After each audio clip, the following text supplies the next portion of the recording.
All right. Good morning. I'm just going to jump into it. Day 19. And the topic is what came to me during my meditation. So I'm just going to flow with it. Day 19, statement 9. When I am aware of the God self within me as my total fulfillment, I am totally fulfilled. I am now aware of this truth. I have found the secret of life, and I relax in the knowledge that the activity of divine abundance is eternally operating in my life. I simply have to be aware of the flow, the radiation of that creative energy, which is continuously, easily, and effortlessly pouring forth from my divine consciousness. I am now aware. I am now in the flow. So I'm only going to read that one once this morning because I'm going to read it again later and reword it a little bit. But I wanted to speak about power this morning. So when I woke up, I noticed that my mind was okay, but then my body was looking like to pull. My body was looking to pull for like adrenaline. It was looking to pull for some souped up, neurotransmitters. And so my mind began to run through all the things I needed to do today, some conversations I shoulda, coulda, woulda had. Like this all happened within the span of like 20 seconds or so. And I took some time to kind of like pull back and I was like, no, we're not doing that this morning. I got up and I did some body movement, did a good shake out of the body, listened to some music to break up the energy, and then I got into my meditation. Because if I was going to try to get into meditation while my body was in this state of trying to be anxious or be afraid, I wasn't going to be able to sit still for meditation.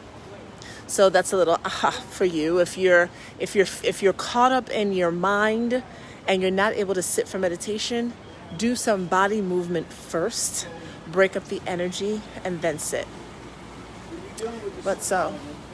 Excuse me, good morning. So, power. During my meditation this morning, I realized that there's a twofold thing that happens. There are some people who are afraid of their power, and there are some people who are concerned that their power will cause them to be like a megalomaniac, like you'll turn into the bad guy in all of the movies, which is still a fear of power. There are some people who are, this is all fear of power. There are some people who think that they don't deserve to use their power, or perhaps that if they find out how powerful they are, it's like, what the fuck have I been doing this whole entire time in my life? Or if they discover their power, they realize that they can no longer be a victim.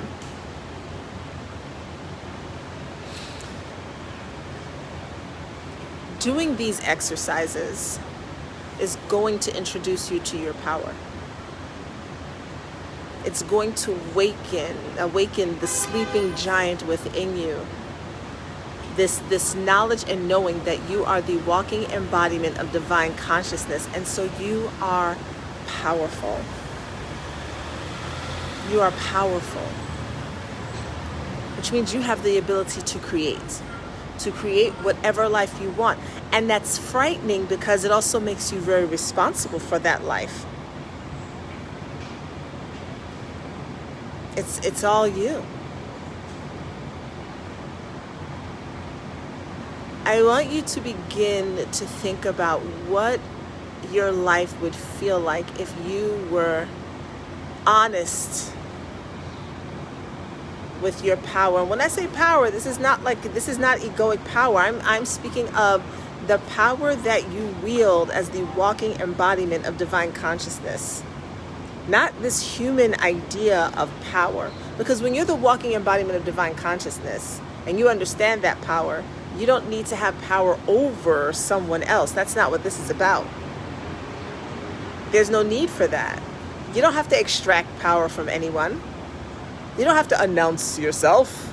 Your power does it for you. It precedes you before you walk into a room.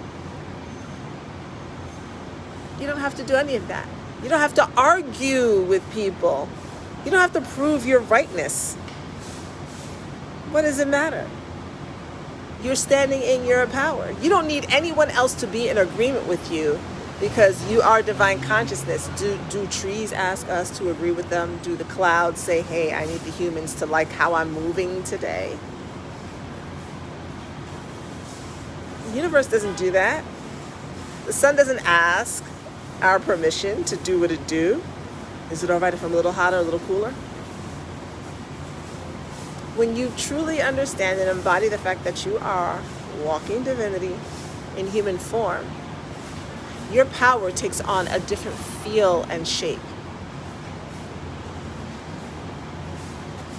With great power does come great responsibility. So people are using this book as a way to gain greater wealth, which is a form of power in our human existence. You are only given as much wealth as you are able to sustain, receive, and allow to flow in your life. So let me tie this into the body part. Your nervous system takes in messages over the course of your life based on experiences that you have had and catalogs those experiences in your mind so that when future similar situations come up, there's a blueprint of sorts so it knows what it needs to do. Now, sometimes what happens is if it's an event where we are not able to process, it gets stuck not just in the mind, but also in the body. That begins to become your baseline for what you think can or can't happen in your life. And it begins the shutdown of your divine consciousness and therefore your internal power. So then when you become an adult, if you have not worked through these pieces, and most of us have not, I mean, shit, I'm just scraping the surface of some of them myself. When you're looking to, for instance, like most people are, like, I want more money. Depending on the messages that you were given, your nervous system, your body will only allow but so much to enter into your life. It will only allow you to hold on to so much, because anything beyond that is going to refute the story that has been stored in your body and your mind. So if in your mind there's a story of, I have to work really, really, really hard, really, really, really hard for my money. I got to struggle. I got to hustle. I got to grind. If money flows to you easily, you think, oh, that's cool. Your body's like, that's a trick. No, that's not how this works. And before you know it, the money's gone, or the opportunity doesn't happen again, because it goes against what the body and the mind have already decided is the program. Hopefully that makes sense, right? So in order for you to allow yourself to receive more, you have to unravel and undo the programming in your body and your mind. These statements are designed to do that, but what I have found as I've done this, and this is the 4th year doing it, is that it's more than just saying and writing the statements. Speaking it is one way. Writing it is another. Writing is a way, scribing is a way of putting messages in your body. But you also have to get a little deeper into your messages around wealth, your messages around what it means to receive, because wealth is really an outcome of your ability to receive, to say thank you. Yes, give me more. I talked about this yesterday, about the idea of being greedy. And so that also goes into the idea of power. Most of us are taught that we're not supposed to be powerful. Too much power is a bad thing. Power corrupts, right? People just start thinking that they're the shit. First of all, you are the shit. So that's just that right there. Oh, that it's conceited. Oh no, I can't be too powerful. Let me actually diminish my power so other people can feel powerful, which actually doesn't work, because you diminishing your power, it's not like you diminish your power and then it somehow transfers to someone else. If anything, what you're transferring to someone else is that they should diminish their power too, because that's how energy works. Right? It's kind of like the idea of, I need to eat all the food on my plate because someone else is starving. The fuck, they're not eating the food on my plate. Whether I eat it all or not, they're still starving. Now, what I can do is show gratitude for the food on my plate, but why do I have to eat it all in order to prove that I can? Am I eating it for the person who's starving, and does that benefit them? See how twisted we become when it comes to power? So let me not be too powerful. Let me not walk into a room like I'm the shit. Let me not walk into a room like, yes, I know I belong here. Especially for my melanated people, because we've been through some shit here that has us thinking that we should not really be so powerful, because it could literally get us killed. It's a new dawn, it's a new day, it's a new light, right? You belong anywhere you're supposed to be.